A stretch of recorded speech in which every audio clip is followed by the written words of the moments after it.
Hi everyone, today I'm going to run through a video which is just to give everyone an insight into some of the exercises that we're going to have on offer in the coming weeks in some of our Reformer Plus classes. This is a new name for the classes, and it's just a clearer name really to just tell people that it is mainly a Reformer class where people pretty much be doing the same thing, although it'll be tailored to any specific needs that they have. But there'll also be the use of other equipment, maybe like the chair or the ladder barrow, if there's a particular movement that you would be better experiencing on the chair.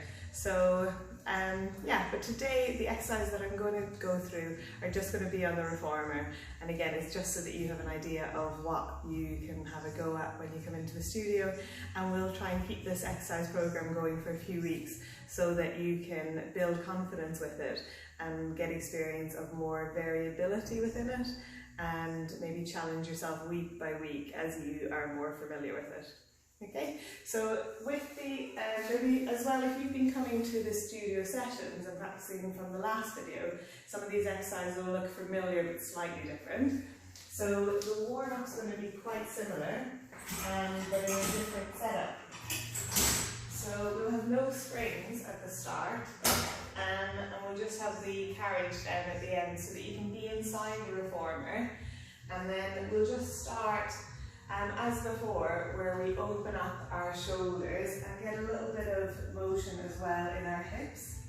So you just have the arms long and send your hips back, and then straightening your legs. And we're going to roll forward to then open the hips and get into our toes a little as well, so the heels will be lifted.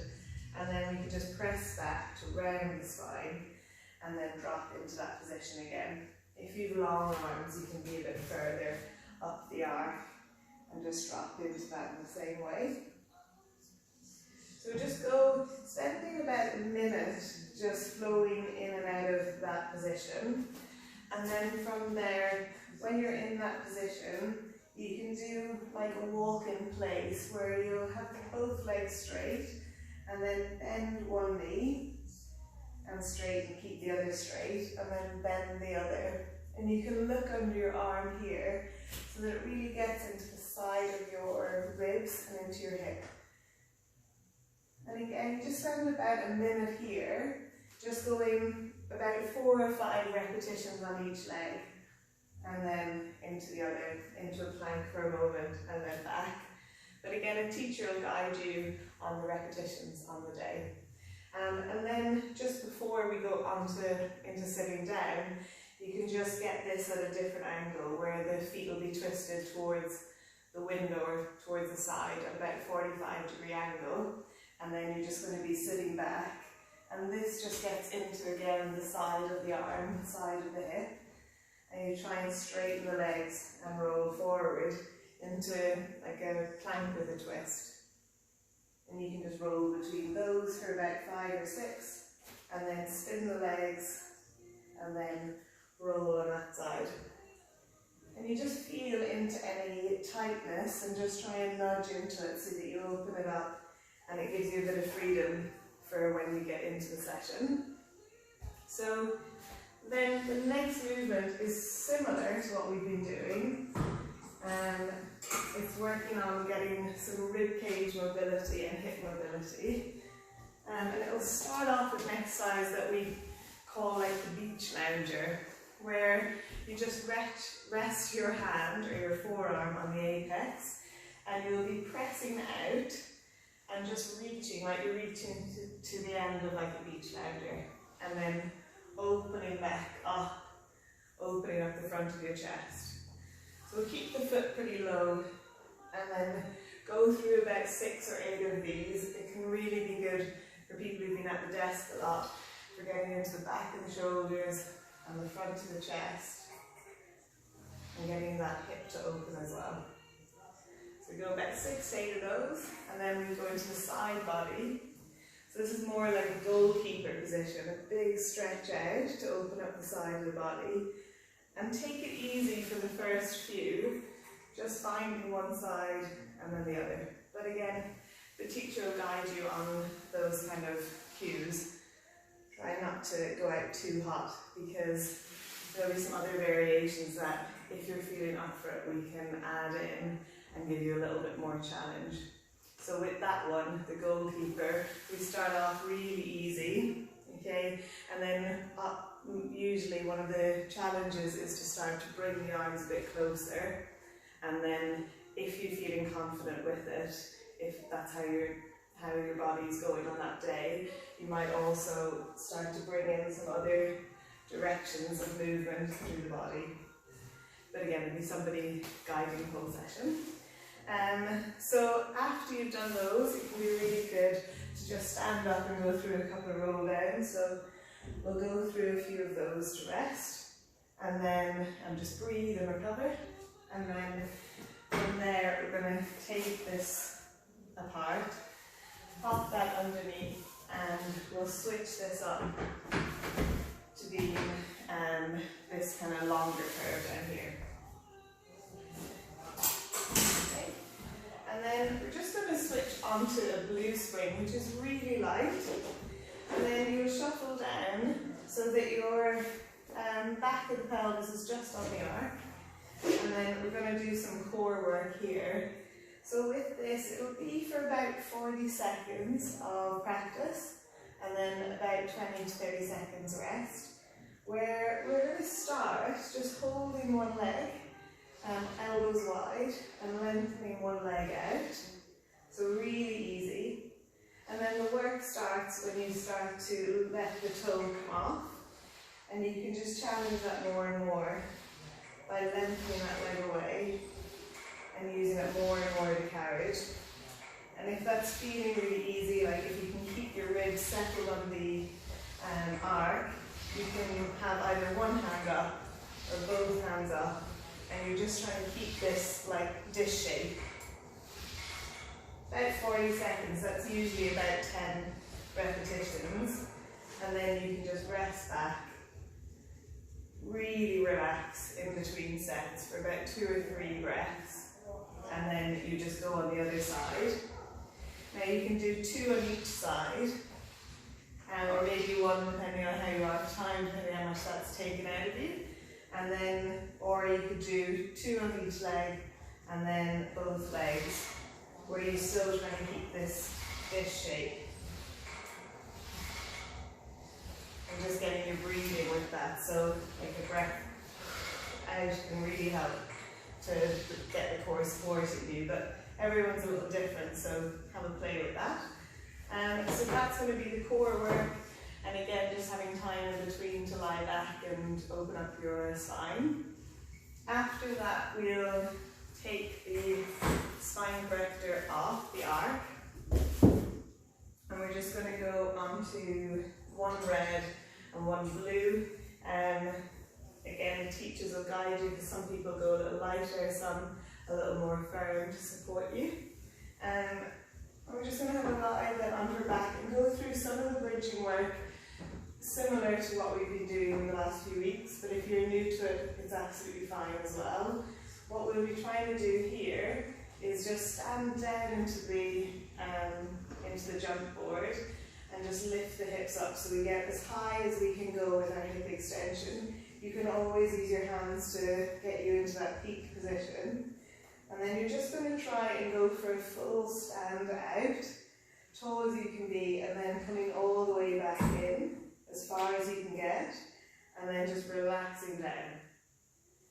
Okay, and roughly we'll do about 10 of those. If you're not feeling it working in the hamstrings, then maybe we'll adjust the springs, but just feed back to the teacher if it's feeling easy and you want to do something more. When you've done 10 of those, again, that might be enough for you, and you might just rest in between before we go to the next exercise.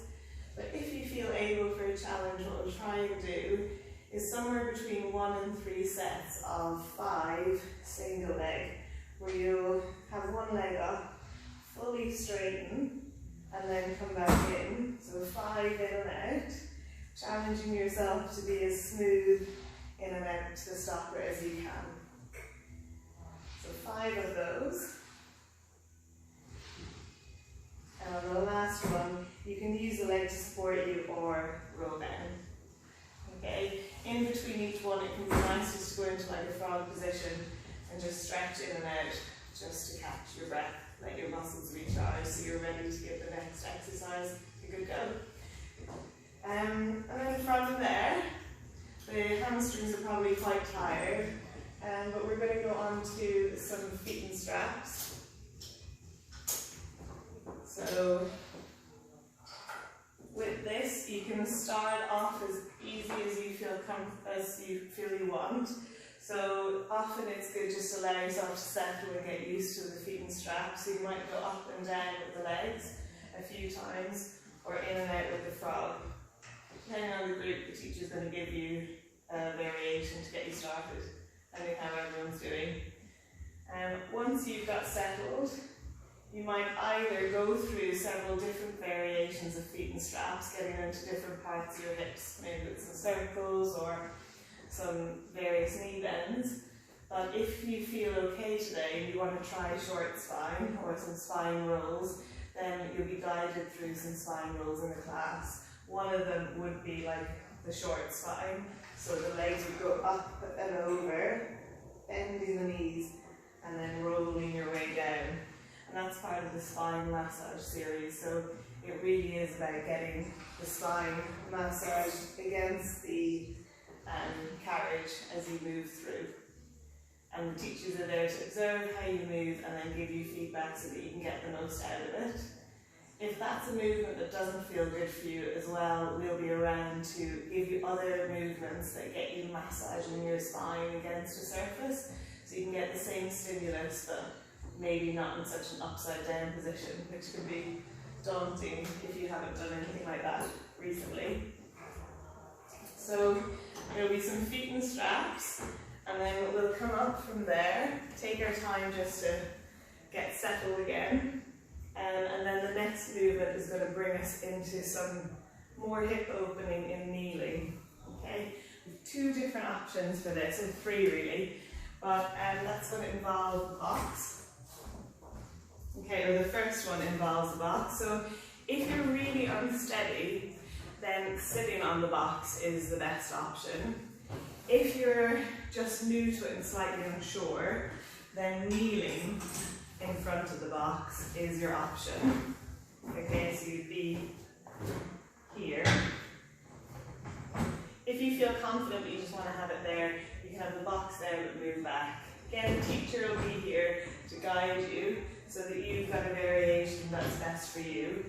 With this, we're going to be doing some posture work, which will get the hips open and the shoulders more stable, and also work our core, the muscles that run around our waist.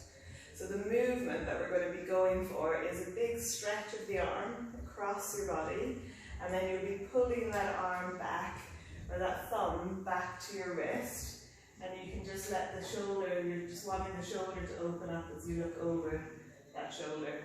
Okay, so it's a big stretch, and then you can use the other arm to help you, or just have it by your side, or resting on the box. Okay, so that would look like that. We'll be doing about 8 on each side, in a rhythm that's about 3-second pull, hold for a second, and then release. And for those people who feel they want an extra balance challenge, they can do it with a split stance. So 1 foot forward, 1 foot off the back, and then it's the same thing. This one is particularly good for the rotations in your hips, but when you get on, you'll realise it's kind of something you have to get used to, the fact that the platforms move. But you'll have a few weeks to work on it, so yeah, have patience with yourself if you're unsure. From there, our next movement is okay, and then we're going to come up into some more like weight bearing, shoulder and core work. Again, there's various levels for this depending on how you're feeling on a day. And the first one would be no springs, and you just bring yourself inside your reformer again, and you just have the carriage at the bottom. And the movement pattern is the same no matter what variation you're doing. So the movement pattern is going to be like squatting low and then coming back into a plank. Squatting low and then coming back into a plank. So you do about 6 to 8 of those. 10 if you're feeling really good. Shake the arms out, roll the shoulders a few times. And then you try and do somewhere between 6 to 8 on each side, where you'd have the toes turned to one angle, to like a 10 o'clock or a 2 o'clock. And then you're going to sit down again, so squatting down and then coming forward into that plank. So it's really good for your shoulder stability, your hip mobility and your core. You do that on both sides. If you're wanting the next level up, you would just have one spring on and then you can press out. So when you're in your plank, just need a bit of extra grip. When you're in your plank, you can go out and then come back. So you do 6 to 8 of these and then 6 to 8 squat and then plank. Okay, so that's the next level, and the same thing repeated with your toes. And then the level up from that would be that you either take the box down, you could leave it there if you're feeling you want a little bit of extra support, but the teacher will guide you. This last one would be the same thing on like around the red spring. So you'd be sitting back in your box position and it's the same thing. So you find your plank first, 6 to 8 of those like superhero movements, and then you would just go into your, from that angle, your squat and then stretch. 6 to 8 of those. You can rest down in between. Okay, just shake your shoulders off. If it's feeling too easy, let the teacher know. If it's feeling too hard, let the teacher know. They'll probably notice, but just in case, they can give you a tweak. And then you do the very same thing. You have your feet sideways, and then you're going to go squat as low as you can go, and then back out. Trying to get those hips extending, and then flexing. 6 to 8 of those, and then rest for as long as you need. A couple of breaths is quite good, 2 or 3, and then doing the other side. Okay, so that might have been enough for you, and you'll be asking for some cool down exercises. But if you're whizzing through those exercises, the last thing we're going to do is some hip stability work. So you'll have the option of being flat on the floor with hand support, or being ball of the foot on a raised surface with or without hand support, ideally without. And then you'll choose the spring that feels best for you. And what we'll be going through is about 5 repetitions where you're in that squat position or a scooter position, and then you're just going to press back and then come back in. And just have those toes a little flexed at the back. So about 5 or 6 of those. Fully straight back out. Okay, just giving yourself time to warm up on it. When you've done 5 of those, you're going to try and either keep going, where you go straight out, tap the toe, back in, knee in. Straight out, tap the toe, back in, knee in. Okay, so the teacher will guide you through that as well. And then we'll repeat that on each side with a little break in between. And then at the end, we're going to go back to the stretch that we did at the start, opening up the shoulders and the hips. And then it's just time to clean up. So I hope that's giving you some insight into what we're doing. If you have any feedback or questions, please do send them through. We're really looking forward to having more of the groups back in. So see you soon. Bye.